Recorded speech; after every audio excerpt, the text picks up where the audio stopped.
உங்களுக்கு என்னாச்சுப்பா? நீ தான் டாக்டர் ஆச்சே, உனக்கு தெரியாதா? வயசானா வர்ற வியாதிதான். இப்ப எல்லாம் சரியா போச்சு. சொல்லுங்க, இந்த மருந்து சாப்பிடுங்க. வேண்டாமா, லட்சுமிக்கு யார சாப்பிடல கோச்சுவாமா. எங்க லட்சுமி? ராஜா, லட்சுமியை கூப்பிடுப்பா. லட்சுமி, லட்சுமி.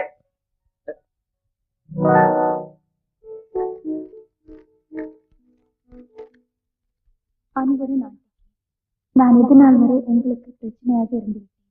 இனிமேலும் நான் உங்களுக்கு எந்த விதத்திலும் பிரச்சனையாக இருக்க விரும்பவில்லை. எனவே நான்